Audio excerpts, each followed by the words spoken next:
What's going on, everybody? Thank you for joining us. I know you guys are probably cooking, getting those last minute items ready for Thursday, turkey for, I guess if you're vegan, non-turkey or whatever. But yeah, tonight I'm good. This is probably the one of the more topics that I'm not going to be as able to speak on because I'm more of a top liner and a vocalist. But we're still expecting some great information to be passed along. So you don't have to necessarily produce to gain something from the conversation here tonight.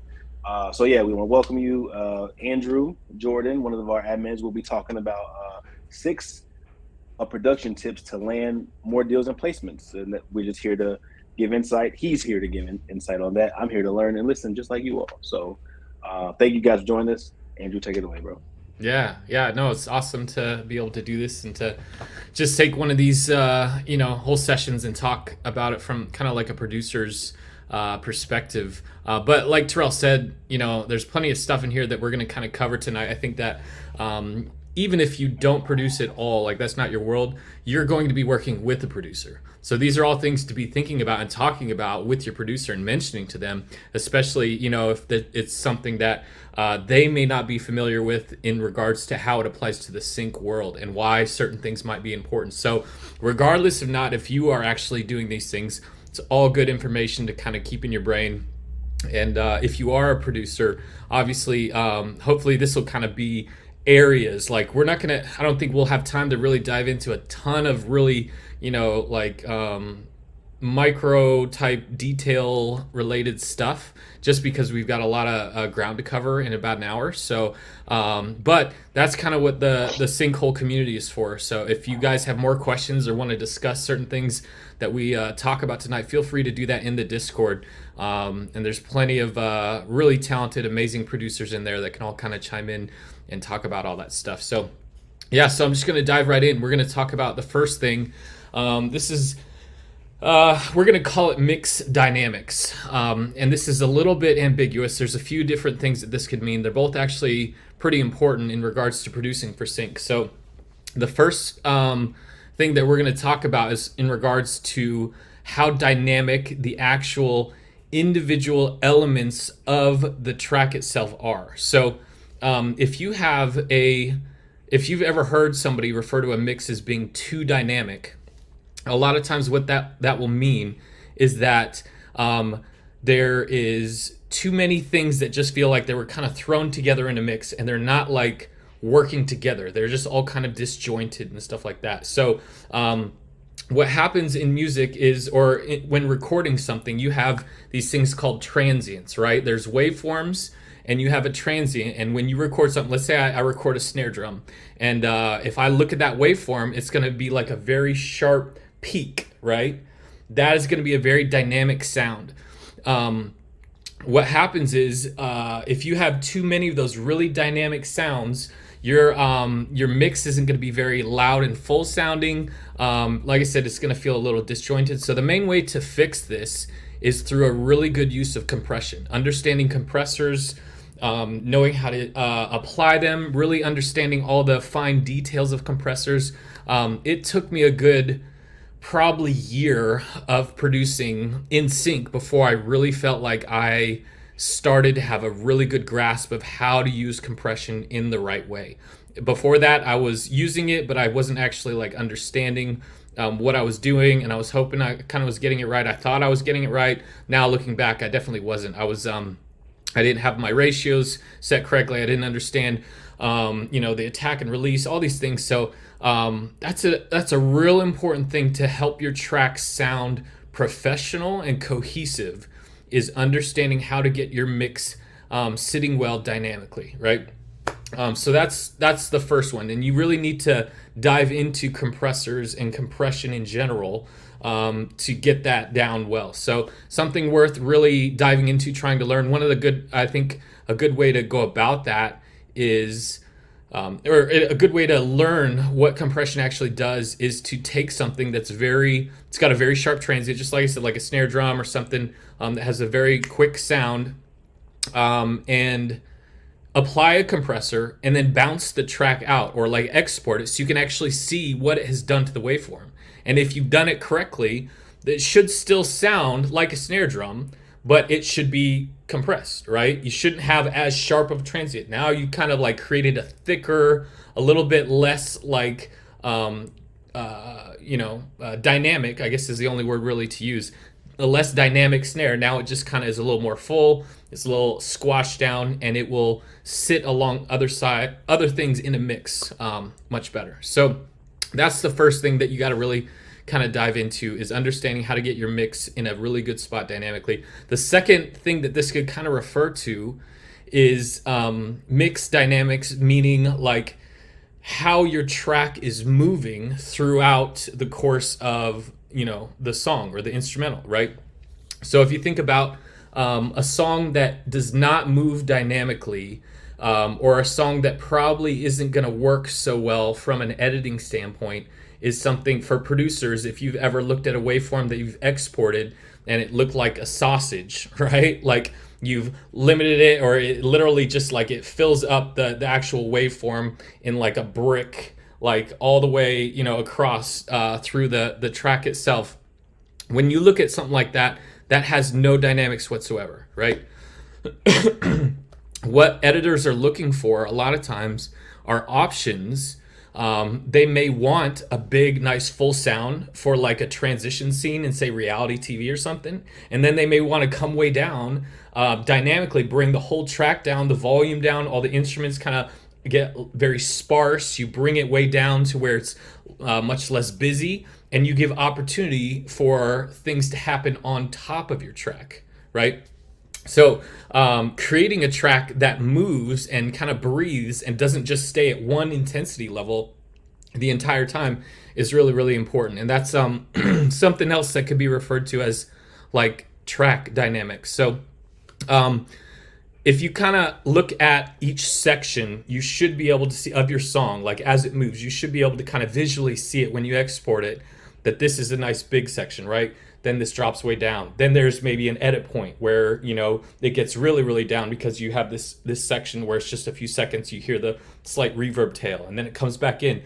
You should be able to see that during export and know that you're kind of in a good spot with your mix dynamically. So both of those real important just to kind of keep an eye on.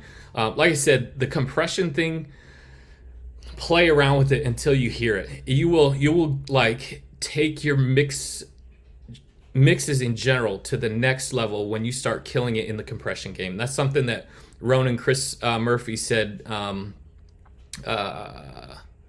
think it was at the taxi rally, like 2019, and it stuck with me. He said the people that are killing it right now probably are doing a better job at using compression than you. And that stuck with me. I was like, okay, maybe I need to really start learning how to do this well and really kind of get an ear for it and stuff like that. So tackle those mix dynamics on both like, the mixing standpoint, and then from an arrangement and even, a performance standpoint, make sure that your track is moving, breathing. There's different sections, there's different moments for things to happen for an editor to use. I should have said this before, but Terrell, feel free to jump in and ask questions. I know as a non-producer, you're more than welcome to kind of like, if something doesn't make sense, just feel free to stop me and ask, because I'm sure if I'm not explaining it well, any questions that you might have would be great for anybody else that's listening. So everything you said made sense. But how would that apply to like a vocal as opposed to like an instrument? Because your voice is an instrument. So how would you apply that? Does the same principle apply to vocals as well as instruments? Yeah, it definitely does. So I was listening to a Bruno Mars track earlier today, and there were moments where he was singing, and it sounded like he wasn't giving very much. And then there was moments where he was singing and it sounded like he was just belting it, right? Like he was going off and he was singing. You could tell he was singing loud. But when listening to it, I could tell that there was a good use of compression because those soft things didn't sound like distant compared to the really big moments. It was an even kind of approach, even though the singer was bringing two totally different like intensities and probably gain or like actual source, into the microphone. He was singing at different levels for different sections, the compression will even that out. So that's something to, as a producer, you're looking to make sure that that vocal is not like barely there at some points, and then like way over the top at other points where the singer just really got into it. So that's a way that you would kind of even things out dynamically with the compressor, right? So that's probably how that would mostly apply to a vocal take, and especially for singers that are wanting to even kind of produce their own vocals a little bit, or get them in a good spot before sending them off. I know some people use actual hardware compressors to sing into. They like the way it's a little scary because you can't go backwards doing that, if you do it wrong. But if you have a good setup, that's a solid approach. And if you know what you're doing, you have it well, you can really make it easy on your producer by having those kind of things ready to go. So yeah, so do we have wasn't any questions, right? I'm just kind of looking through some of the comments real quick. Yeah, Andy or Andre said, I agree, it always puzzles me when I see the sausage brick waveform and see a lot of forward tracks like that. I never do that. Yeah, so not to go too, and actually we're going to talk about this a little bit, number 3, but actually I'm not even going to dive into it yet because I want to talk about this when we get to it. There's some really interesting kind of takes on that, Andre, and we'll get there. So number 2 though, tonal balance and reference tracks. Okay, so this is important. This is kind of referring to the overall aesthetic of the track itself. As a producer, regardless if you're doing sync or not, you need to kind of be able to recognize a sonic landscape of a track, right? In other words, you kind of need to understand when listening to it, is this track sitting dark? Is it a very bright track? Is it loud? Is it pretty subdued, right? All these different things you need to kind of be able to, is there, an emphasis on the sub bass? Is there no sub bass at all, right? When you listen to something from the 50s or 60s, you should immediately be able to tell, like, there is literally nothing behind or underneath like 200 hertz right now. Like there's just like, it's just non-existent, right? So you should be able to do that kind of as a producer when you're listening to stuff. And then you need to start being able to apply that directly to the genres that you're working on and make sure that they fit into where you are wanting to go with the track as a whole, right? So reference tracks would refer to using a specific professionally made track that you are comparing your mix to, right? Reference tracks can be great for a lot of reasons. Like you use a reference track for like getting a certain sound or like a certain direction even before you start. But for a producer, reference tracks for mixing a lot of times can really help with making sure that your tonal balance is where it needs to sit. There's actually a few tools for this. I think Ozone does one.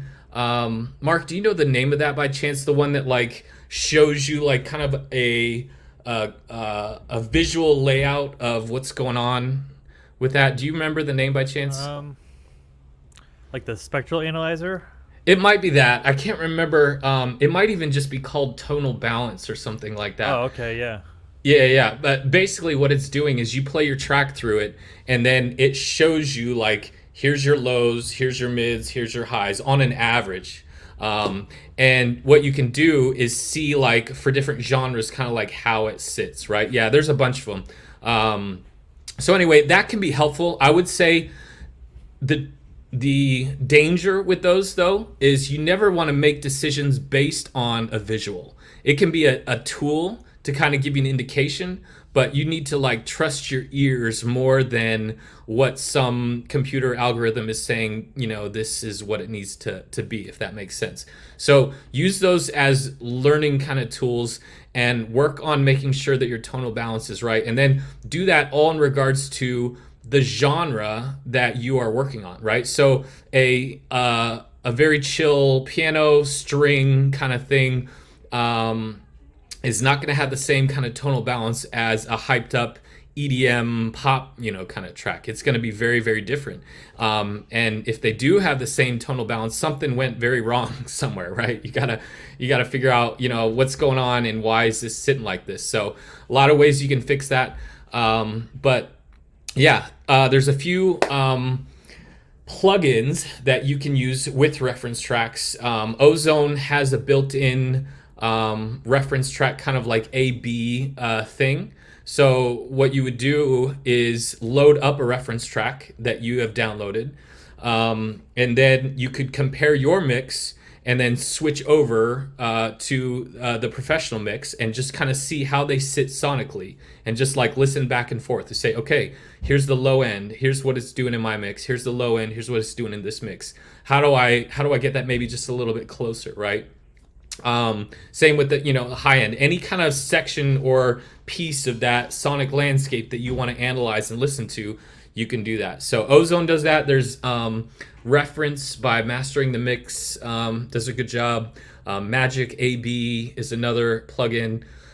Yeah, worth getting. It's more like, well, I wouldn't say it's just a learning tool, because I use them to this day, not just for learning, but really just as a second kind of moment to have objectivity, I guess is the right word, to kind of get outside of my own head in regards to a mix. Sometimes I'll be so stuck on stuff and working on something and not realize I've made a bad decision somewhere. And then when I do a reference track, I'm like, oh, why was I, like way too bright with this, or why did I like drop the kick way down for whatever, reason. So yeah, it's a great way to really kind of understand where your track sits compared to something else. So yeah, those are both important. Oh, one thing I was going to share, there is an app, at least for Mac. I don't know. I'm sure there's a few equivalents, probably more options for PCs, but for Mac, there's a program called Audio Hijack that you can get a free version that gives you limited capabilities, or for a certain amount of time, like 5 or 10 minutes you can use. There's something, I can't remember how that works, but the paid version, I want to say, is in the $40-$50 range or something like that. What it does though is it allows you to not only, one of its main things is being able to route audio any way that you want, which is super helpful, but you can also rip audio from anything that you want. So in other words, I could play a song off of iTunes, and then with Audio Hijack, I could actually download it, or it would record the audio in a pretty high quality fashion. I haven't noticed any major degradation in audio or whatever, but basically all this to say, I use this for getting reference tracks. I don't want to be going into iTunes and hitting play and stop, and trying to compare it that way. I use Audio Hijack to pull that audio into my computer as an actual file. Then I can load it into my project and compare it back and forth and make sure that I have what would be called gain matching, right? So everybody, or most people, know that your ears will play tricks on you if you hear a track, even if it's the exact same track side by side. If one is louder, it's going to sound better. For some reason, we have this thing where if it's just slightly louder, we think it's better, right? So in order to make sure that you're not getting tricked by one being louder than the other and thinking it's better, you gain match. So your reference track may be louder than your mix because you don't have it mastered yet, but those plugins that I mentioned will bring that gain down to where it's about matching yours, and you can have kind of an what's the word? Have it an accurate, view on yours compared to the other one. So still making your what? An unbiased view. Exactly. Thank you. That was definitely the word I was looking for. So the longer I produce, the more I realize how many biases I actually have. All these little things about, what I'm doing and what I want to hear, and the, your brain just literally has, kind of go-to things that it does. And it's about kind of recognizing those and then, figuring out if that's actually a good thing or not, right? Yeah. So number 3, just kind of still moving along. Genre appropriate loudness. So this kind of goes back to Andre's comment about the brick waveform, the sausage type stuff, right? So if you don't know what I mean by that, basically what happens when you export an audio file and you see like the actual display of what that waveform looks like. It's going to look different based on how the track was mixed and how it was mastered and exported ultimately, right? So something with a ton of compression, a ton of limiting, that is very what we would call smashed or compressed or whatever, all these things kind of add to it, would look like a brick wall, right? And usually if you've ever heard a track that just sounds kind of lifeless and not powerful, just kind of like just there and stuff like that, but loud at the same time, that's usually the culprit. Somebody discovered a limiter and cranked it way too hard and then exported thinking that their track was better by being that loud, when actually it just kind of made it not so great. There's a ton of resources about this on YouTube. I know I'm trying to think of the one channel, the guy that always does the Fab Filter demonstrations. I can't think of his name. He's a producer. He's super smart. I can't think of his name off the top of my head. But anyway, he talks about loudness wars. He talks about how, you know, by doing these things, you are creating a less powerful track in general. You're actually taking away the punch from your track. So it's worth checking out, worth kind of doing your research on that. But here's the thing. Your track needs to be loud if the genre you're creating is loud. If the genre you're creating is quieter and more subdued, your track needs to be quiet and more subdued. It's that simple, right? And you're going to be able to understand that by listening to reference tracks and stuff like that. What kills me is when there are, and thankfully we've gotten away from this a little bit, but there was like a 3 or 4 year period in where like I felt like on YouTube producers were like constantly hitting on the fact that your track should never be louder than negative 14 LUFS, right? LUFS. Okay.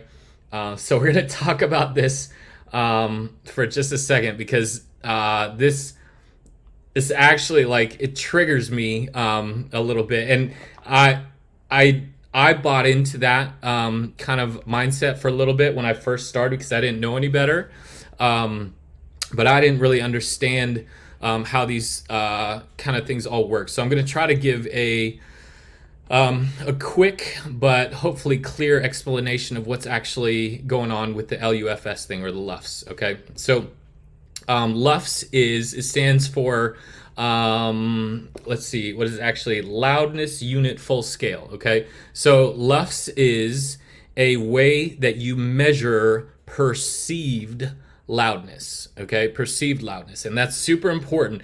This is not an accurate like metering sort of thing that you needed to see like how much the output of your track in regards to like if it's clipping or something like that. This is perceived loudness. So basically there's a way that people, these, you know, engineers or whatever, came up with a way to measure if the track sounds loud or not. Okay, so when you're creating a track, you have short-term LUFS and you have integrated LUFS. Short-term LUFS would be like at any given moment, this is how loud your track is just for this quick moment, right? Integrated would be the kind of average, the rolling average of your whole track and what it's doing, okay?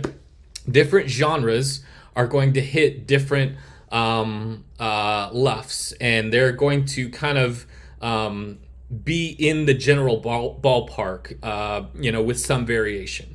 So the loud genres are things like pop, EDM, and the reason they're loud is because there's a lot of compression, there's a lot of saturation, there is limiting, there's a lot of things that kind of create this real big sound. Now, some people would say, well, pop music is lifeless and has no dynamics. Well, yeah, I mean, to a degree, yes, you're kind of right, but when you compare it to something very dynamic, that doesn't necessarily make it bad, though, right?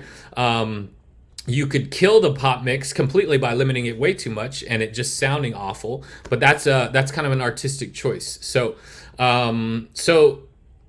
where we're kind of going with all this is that you need to understand LUFS enough to know that when you're looking at your metering kind of plugin, like on Logic, there's a multimeter, right? You put that on your master chain, and you can kind of look at it, and it'll say, -14, or -12, or -3 or something, like that. If you got an extremely like over the top, loud mix or something. So you have to kind of know as a producer how to make sure that you are one mixing things in a way that gets you to the loudness you want, and then also your mastering chain needs to be appropriate for the level.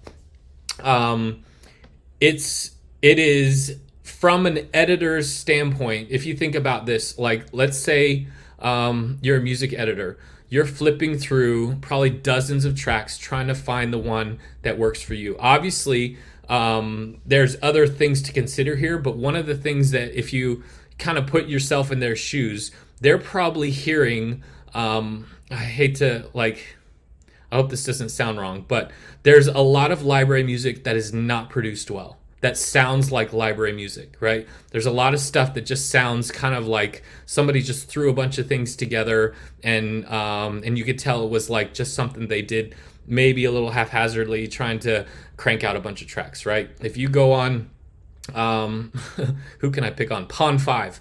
I'll pick on Pawn 5. If you go on Pawn 5 and listen to some low quality type stuff, it's going to kind of be all over the place in regards to the levels, the LUFS, like how loud it is, all these different things. And you're gonna, if you were picking a song or a track for your show, the quality is going to be important. You don't want something that sounds amateur, or you don't want something that doesn't sound powerful enough. You also don't want something that sounds so compressed and like distorted that it's not going to work for you. So this is important from a quality perspective, because the better your track sounds for the appropriate genre, the more accurate it is, the better chance you have of catching somebody's attention, and they'll be like, oh, this sounds great. And it's one more kind of opportunity for them to jump on board with your track in general and potentially use it. So Andrew, quick question. Yes, sir. About genre loudness. So I know for hip hop, like the loudness has kind of had like waves, like early 2000s crunk hip hop, like Lil Jon. That era of hip hop was very, very loud. Yeah. And so because is it more so the genre itself is loud, or is the genre through different time periods loud? Because I would say hip hop now is you get your loudness, but it's more variety. But I remember the stuff that like dominated the radio, the airwaves, like the mainstream airwaves, was in the early 2000s for hip hop was very, very loud. So yeah, is there like a time period thing to take notice of as well? Yeah, so that's a great question. Basically what happened is, and this wasn't just hip hop, there was a time at which the overall production of music got really obsessed with making super loud stuff, right? There was, I can't remember, there was some a Red Hot Chili Peppers album that was, I think that was just so smashed and so lifeless. Yeah. That when you listen to it now, I mean, the music is amazing, but the production, how much they crush that down to make it loud is just sad a little bit, right? So I think my advice in regards to different eras is don't sacrifice quality in the attempt to make it as loud as something that happened 10, 15, 20 years ago, right? There's definitely kind of you can be loud, but you don't have to sacrifice sound quality, if that makes sense.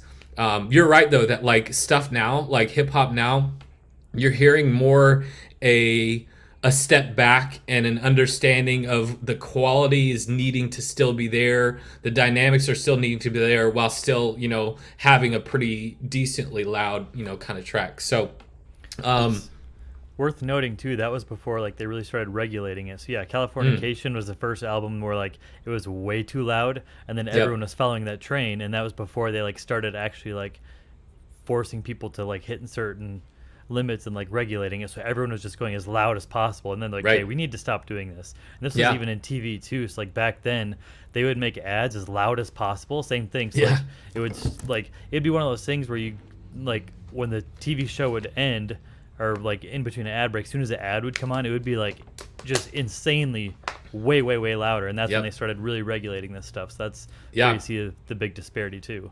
Yeah, and honestly, what happened after that, I think, was a huge like jump to the other side, where everybody's like, they heard that like Spotify wants -14 LUFS, and that if it was over that, they would turn it down or something like that, which isn't totally accurate. So everyone was saying, well, let's make it way quieter in order to make our tracks more dynamic. But the thing is, like, a lot of pop EDM today is being sent off in the -8, -7, sometimes even -6 range, like loud, but it's not lifeless. -4. Yeah. Some like future bass type stuff and some really like dubstep type things, you know. It can really be up there, but it is a little bit of an art form to be able to create tracks that loud without losing the essence of what you were going for in the first place, right? So something to work on as a producer. Really try to, you know, challenge yourself and see if you can get your songs to the right loudness without losing quality. That's kind of the holy grail of creating those loud genre type tracks or whatever. So all right, I'm trying to make sure I didn't miss anything on that. Like I said, guys, I'm flying through a lot of this, so if you have more questions or anything, feel free to post them in chat, or we can chat more in the Discord about all this stuff later. I was joking with Mark earlier. I was like, I'm such a nerd. I could talk about this stuff for hours. I love talking about it. It's so funny because I don't in normal everyday life, I don't get to talk to people about this kind of stuff at all. So So number 4 though, moving on, is ear candy, right? So it's kind of a phrase that you hear a lot, and basically what this is referring to is like little things done on a production level that catch people's ear as being like, oh, that was cool. Like whatever they just did there, that sounded awesome, right? This can be a lot of different things. Most times people, the listener, aren't going to actually know what's going on. They're just going to be able to recognize something cool that happened, right? This is a little bit genre dependent. Obviously, you're not going to be like going crazy with the more, like chill, emotional piano type track. You're not going to be looking for a bunch of ear candy for that. But pop, indie pop, EDM,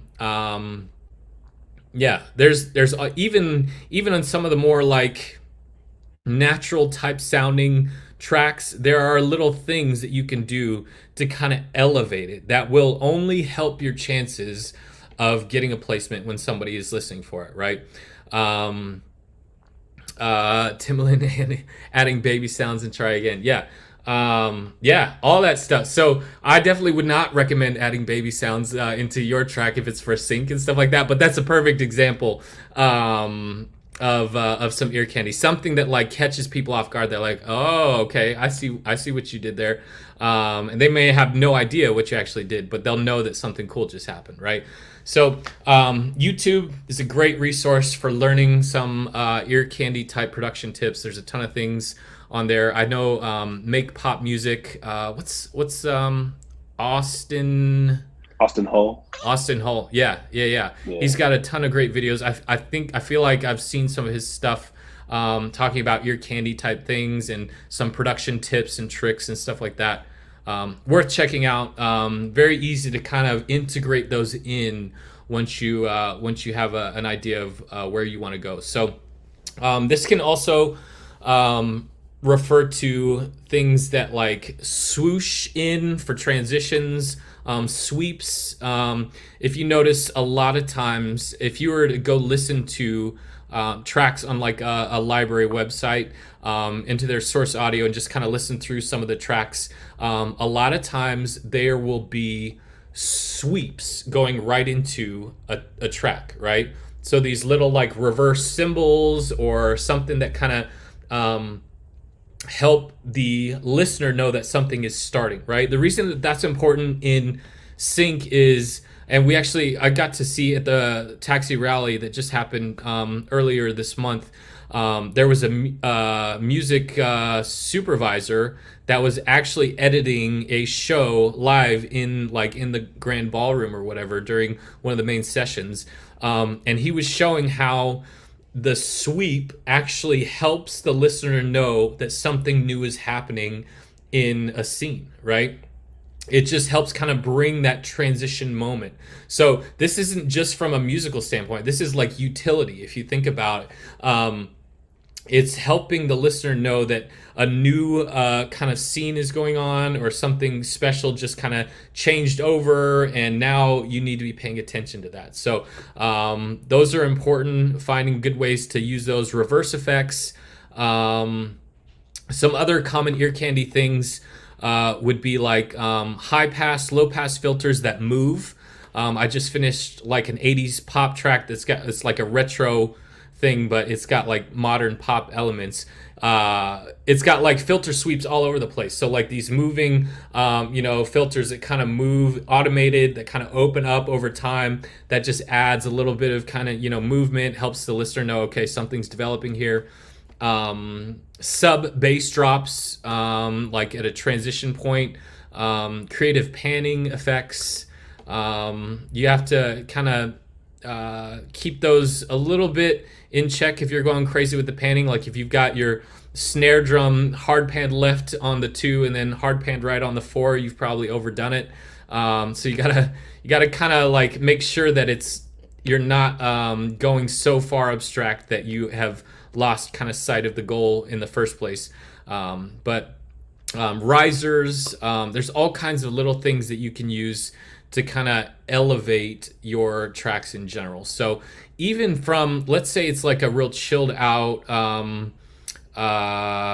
maybe not chilled out, but something like a tension track, right? And it doesn't do a whole lot. Maybe it's got a little pulse to it. It's got some synths, kind of some brooding sort of sounds or whatever. Having something that just sweeps into that to start is still gonna just like totally increase your chances of it getting used in general, because those editors need something to bring it into that point. So it doesn't have to be like this big bombastic type sound, but it can be something just kind of like helps all of a sudden, okay, now we're into this tension moment, right?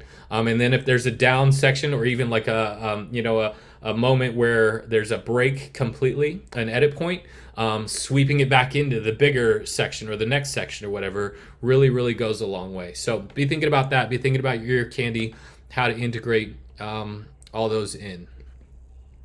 All right, moving on. I think we're on track as far as time goes, about 40 minutes in. Number 5 would be fades, clicking, intros, and outros. Okay, so one of the things that I messed up a lot early on when I started doing production music, especially on, well, anything that I was recording audio wise, like let's say I was playing guitar on something and I recorded my guitar and I had it in there and I chopped it up and I had, certain takes that I wanted to use. So I chopped it up and then it would copy and paste and stuff like that. What I didn't realize is that when you cut audio, and there is something happening when you actually cut it, most times you're creating a little click or a pop.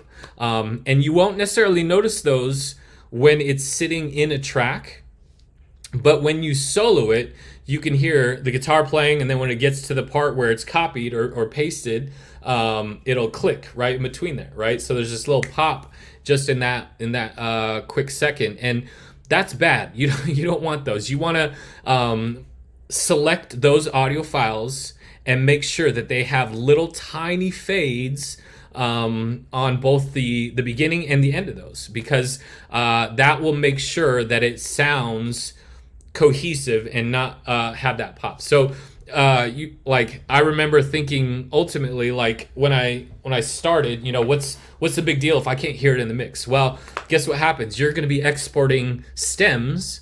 And if those clicks and pops are in those stems, what if the music editor just wants to use that little guitar part for something and they hear this click? Like, you're probably not going to get used. Like, it's not going to be something that they want having in their show if they can hear that kind of sound that might be a little bit distracting, right? So make sure that you have the fades done well. Most times you don't have to do anything with this sort of thing unless it's an actual audio file that's been kind of chopped up. But this also, the whole idea of fades really applies to both intros and outros as well, especially the outro, right? So fading out of your outro is really important. Another mistake that I made early on, I was working with a library that I still work with to this day, and he's just a really, really nice guy, very easy to work with, likes a lot of things particular, but that's a good thing. And I remember I sent him a track, and he told me your outro's getting cut off. And I was like, what are you talking about? Like, it sounded fine to me. But I went back and looked. There was still a tiny bit of the tail being played when the track actually ended. It wasn't very much, but it was enough for it to be like an abrupt stop. The tail didn't fade out completely to zero before the track ended. And that was the deal breaker for them. So I had to go back in there and fix it and extend the length of the track and make sure it faded all the way to zero. That way there was no clicking, no popping, anything when it was put to picture in any kind of scenario. So really, really important that you fade out your outro. What I usually do is I will automate my master, the volume of my master at the very end of the track, to make sure that everything. So you could do this on an individual track thing if you wanted to, but that's a little tedious. If you do it on your master and automate your master to just at the very last second make sure that it drops all the way down to zero before the end of your track, you'll know that you're never sending any audio at the last second your track actually ends. So important to make sure that that is good to go. A lot of time, I don't always do this, but a lot of time intros can have a nice like sweep up into things depending on the genre. If you're ever wondering about how to approach the ear candy side, or the fades and intros and outros, one of the best things that you can do is literally just go onto a library's website, just look up, some music library on Google, go to their website and listen to what they have. It will give you so many like tips and so much direction on how to take your track just by listening to what they have, the loudness, the intros, the outros, the edit points, the dynamics, all that stuff. It's just a great way to kind of pick up on what that library might be looking for. So, Also, we should just point out that when we say let the outro fade out, we are not talking about doing a fade out outro. Like, yes. don't ride the volume fader down and fade it out like they did in 70s records. It means the final chord needs to fade out naturally and ring out. Don't just like fade the volume out. That's a huge no-no. Yeah, thanks for clarifying that. But a lot of people do it. Yeah. It may sound amazing from an artistic standpoint, but it just does not work from a production music standpoint at all. People need to have a usually either what we would call like a buttoned ending, something that like ends with finality. Sometimes, a lot of times for reality TV tracks, it needs to be more of like a sting ending with something very big and like builds up to it and just like bam, real quick out. They don't all have to all do that. Like some tracks, you don't have to have a sting ending. Sometimes, as long as it just feels like complete and you land on the last note, that's kind of what you need to do. So, okay, we've got a question from Andre. says, I saw a post on the taxi forum that the person got a return because of too much dead space at the end. I replied to help him out. I'd like to hear your take. Yeah. Yeah. So this is actually really in line just kind of with what we're talking about. The general idea is that you need to be able to hear that fade out, and then be done. Like you should not have 10 seconds, 15 seconds, anything, longer than just maybe a second or two where it sounds like it's just completely gone, right? That tail should end naturally, the reverb tail, anything else, any instruments that kind of fade out, and then it just fade to zero and should kind of be done. And same thing for the intro, right? You should not have 3 seconds of dead space before the track starts. You need to start hearing something, whether it's your sweep in or your first instrument, like basically right away. Okay. So again, from an editor's standpoint, if they're flipping through music, first of all, I don't even think it would be picked up by many libraries if it had issues like that. But let's say it actually was, and an editor is flipping through.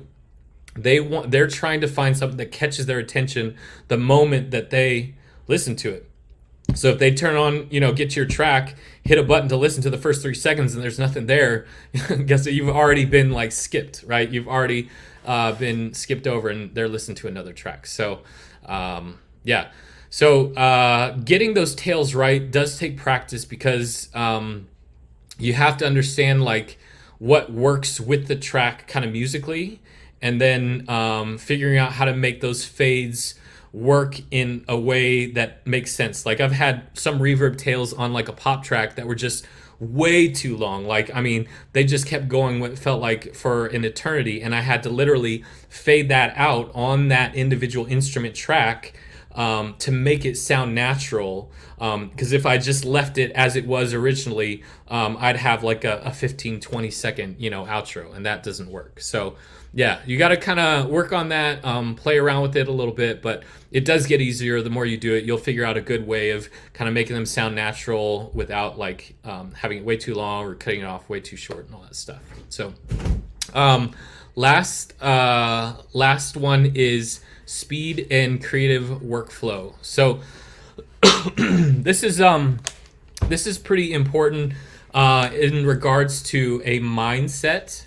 Not something that really, this is not how do I say this, not something where you want to just find the perfect Steven Slate template and think that you're good to go, right? There's really no one solution for this. It's more of how you approach production in general and what works for you specifically. So every producer is going to have a different way of approaching this, but the idea is that you can improve how quickly you make tracks if you work on your workflow and you avoid traps. So a few ways that you can do this. One would be a good template that works for you, or figuring out how to actually use templates. For me personally, I don't have a set template that I open every time I open my DAW. What I will actually do is create a template for an album. So if I have a pop album with a bunch of similar sounds, I'll load up a bunch of stuff that I know are sounds that I could pull from. So different VST synths, maybe some drum stuff that I would be using for pop. I would save that as a template, and then I would use that for the album. That same template would not work with another album, and it would be more work for me to kind of jump into that first and then switch everything over to where I would want to be. So you got to figure out what works for you. I know Mark is kind of I aspire to his level of template awesomeness. I know he's done some amazing stuff with this. So mine is almost 700 tracks at this point, and it's going to be well over 1,000 here next time I have. That is insane. Yeah. The most amazing thing to me about what you were explaining, I can't remember when we were talking about it, where you were going through it, but I thought for sure that having something that large would make the load time of your project be insane. But you had that super quick. Under 5 seconds, and it's 700 orchestral libraries. That is crazy to me. So tracks, so Mark has found that template, and now I'm sure after using that template enough, that has helped him in knowing just kind of where he needs to be right away. Like he's got all these things at his fingertips, and he could at a given moment, any given moment, just dive right into this synth or dive right into that kind of track, and have it ready to go. So but everybody's different. Everybody's got to find what works for them. Again, if your mindset is in the place of how do I improve this and make it faster next time, then you're gonna naturally develop those types of things for you. So another big one would be keyboard shortcuts.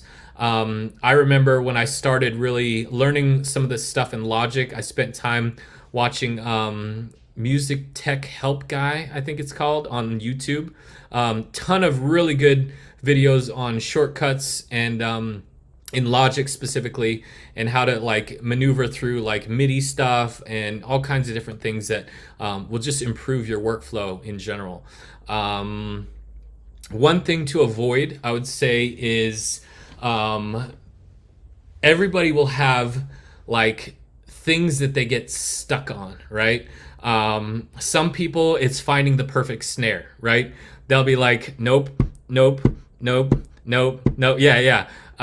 Clicking through, 200 snares trying to find the perfect snare, when in reality, you've just wasted 15, 20 minutes of your creative time doing something that is not that important. Here's my take, and I do this as well. I actually, when I'm looking for like a shaker loop or something like that, I'll be like going through way too many. I have to remind myself consistently to just choose one for now and then come back to it. What that does is helps me keep things moving. There's a window of creativity that you have as a producer, and not just creativity, but objectivity, right? When you're producing, when you're mixing, when you're mastering, your ears will fatigue after an amount of time, and you're going to start losing your ability to make good decisions. The longer you work on that track in one given kind of session, the less at least for me, the less confident I am in my decisions, the longer I work on it. If I come at it with fresh ears and it's brand new to me, I can immediately start making good moves and change things up in the way they need to be. I can tell, okay, that shaker wasn't working. Let me just throw another one in quick. This kick was way too high over here, whatever. All these different little decisions can be made quickly and in an objective sort of way. But the longer I mess with it, the more my ears kind of lose that ability. So don't get stuck. Find out where your traps are, where you get stuck. If it's, messing with the tuning on a vocal, right? If you are spending more than like just a few minutes getting that in a good spot, you're going to lose your chance to have the objectivity that you need for other pieces of the track. Just be done with it and then come back to it later if you need to. Keep moving forward. That will help you kind of with your speed and overall workflow. So yeah, I think I do feel like this is kind of like a sprint through like a ton of these topics and stuff like that. And we can definitely talk about more of this stuff and kind of keep the conversation going. Did we have any other questions or anything that I missed? Andy said, how often or common is a button ending, then 2 seconds later a sting ending? So I'm thinking that maybe you're referring to, by button ending, maybe you're referring to what we would refer to as like an edit point. If you mean like during a track, if you've got a section and then it just kind of like ends or it hits on something, fades out, and then comes back in a little bit bigger, that wouldn't necessarily be a button ending, or most people, I guess, wouldn't refer to that as a button ending. I would say that that's just an edit point. A lot of time edit points are like, they can function as an ending if an editor wants to like end their usage of the track right there. Say they just want to use the first half of your track. If you have like a false kind of ending where it hits the chord and then just fades out, and then it comes back in, that's a very valid approach, especially for most sync related type tracks, like especially stuff that's used for reality TV, documentary type stuff. They're looking for those little false endings, right? A button ending is kind of, at least in my experience, you can kind of chime in on this, Mark, too, but like my understanding of that term would simply mean that the end of the track just has finality to it, like a buttoned ending, meaning it's not just left to fade out to nothing, like the we were talking about a little bit ago. Does that sound accurate, Mark? Yeah, and what he might be referencing too is like a track will end and then it'll come back in for like 2 seconds. I know Vanderbo actually did this a ton, and I just pulled it up. If you know who Michael Kruk is, he runs, I forget the name of the music library, but he like does courses now. There's actually a video on YouTube where Vanderbo breaks this down, so I'll post that in the chat right now. Interesting. Yeah, I'll have to check But he that out. said these like, so the track will end and then it'll come back in for a quick stinger that's like 2 to 3 seconds long, and he'll find that like those actually get used a ton on shows, like just a little 2 to 3 second stinger ending. Interesting. And I've seen this actually on a lot of production music albums too, especially a few years ago, like when Future Bass was huge. There would be all these tracks where like the track ends and then it rings out and then it comes back in for a second ending. It just gives editors variations. Yeah, And yeah. a lot in like trailer music too. This is huge. That's Like what I was gonna this- say. yeah. Yeah, trailer stuff. You hear that all the time. Like these, like you've got the build, or the down section, kind of the build, then this huge section, and then right at the end, it's got this just like chord and ring out, sort of thing. This last little sting, sort of thing, or whatever. So, yeah, So I'll put that in like the description too. That way, if anyone is watching the replay, that'll be down in the description. But yeah, I just put that in the chat, a video where Vanderbo breaks that down and shows how he does it. So yeah, yeah, it that's definitely awesome. works. Yep. So, yeah, I think we covered everything that we kind of set out to. So just as a final kind of word of encouragement for any producers or even like vocalists that are thinking about getting into the production side of things, or songwriters that are wanting to dive into this, be kind to yourself. I was overly critical of myself early on. Like I would make mistakes and I would realize that I did something dumb after I'd sent it off to a library, and I was like, oh, it makes me so mad, But the thing is, like, it's a learning process, and mistakes are actually a really good thing because you are growing. That means you're progressing. If you're not recognizing your mistakes, you've kind of plateaued, right? I love, as cringy as it is, I love listening back to some of my old music where my production just was not on par, because it reminds me of how far I've been able to come, and that's really cool. Like, I hate hearing that stuff, but it really is cool to see the progression. Even like just within the last year, I've been able to, like, if I go back a year ago and listen to stuff, I can now say, oh yeah, I would do that a little differently. I think I'd probably tweak that or smooth that out a little bit. So, it's a progression. You can do a lot if you give yourself kind of the grace that you need in the moment to make the mistakes and keep moving forward. So from a non-producer's perspective, Terrell, how did we do? Was most of the stuff? It was good. I knew some of the terms. Some of the terms I was a little lost. Like I've heard of like limiter. I just never used it. I'm sure the people I've collaborated with, I'm sure when we worked together, Andrew, I'm sure you've used that. So I've heard terms before, didn't really know what they were, but very, very informative. I feel like there was more stuff that I probably missed that I want to, rewatch. But I kind of had an interest, have an interest in that side of things, but I feel like the learning curve, like ask the other Terrell, like we've been doing music for so long, like the learning, it took us years to feel confident in our skill set.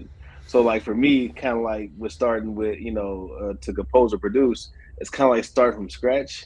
Yeah. And so that's sure. why that's why the fear of like doing that has kind of held me back, because I know how long it takes to become like efficient in something.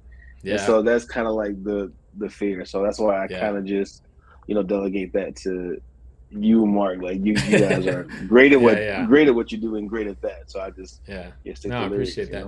It is something like when I started producing, like I had worked as a musician for a long time doing my own kind of stuff, but not actually producing. Like I would record into Logic and then I would export it and I would have no clue what I was. So there was like no actual knowledge into the production that I was doing.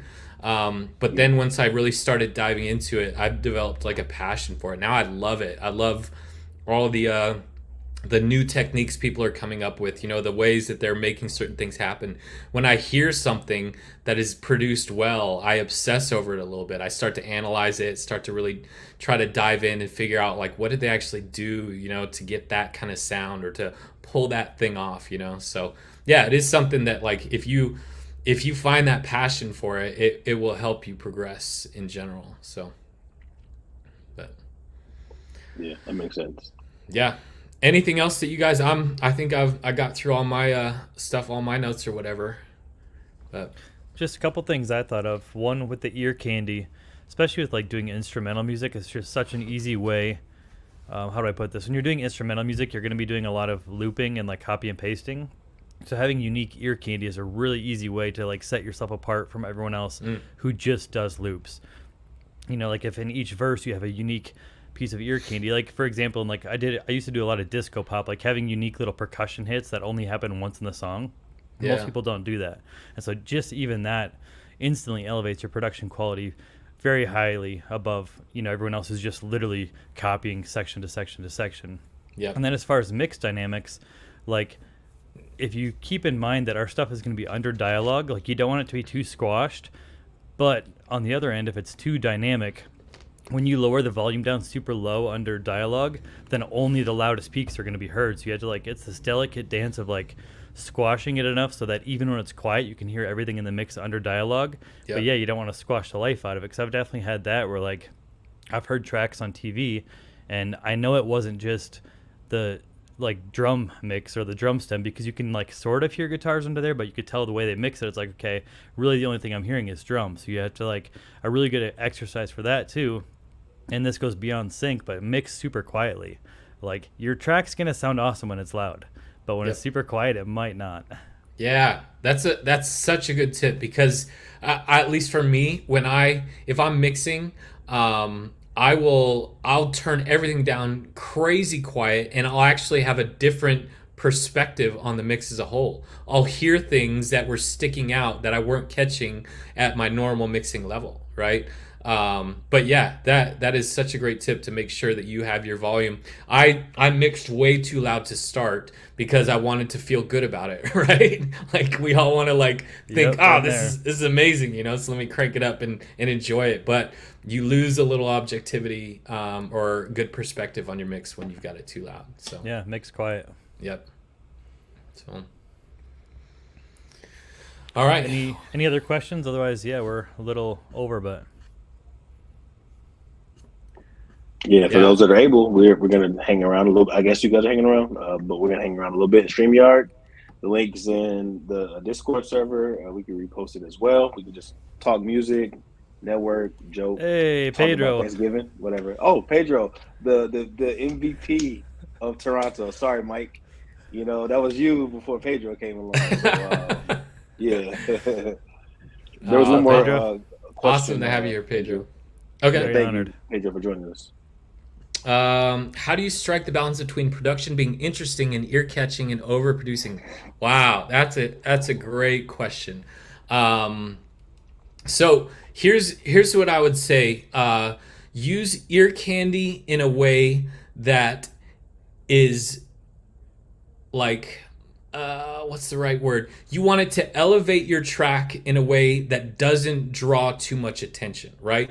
Good ear candy to me is enough to make a track feel like it was done professionally, but isn't just like all of a sudden grabbing the entire attention. If you have something like what was it, the baby, the baby sounds or whatever that the other Terrell was mentioned. Yeah, like that's not what you want to do, because that's going to take attention away, right? Our job in sync is not to get the attention of the listener, is to support the scene. But little pieces of ear candy can, just like what Mark was saying, having some different kinds of percussion hits, something a little original here and there, having good transition, the sweeps and stuff like that. Sometimes for like more pop, and when I was doing a lot of like future bass type stuff, I would go a little bit heavier into the ear candy side of things, because in those situations, like for reality TV, if you've ever watched, any of the popular stuff, like, you know, the Kardashians type thing, the Housewives type stuff,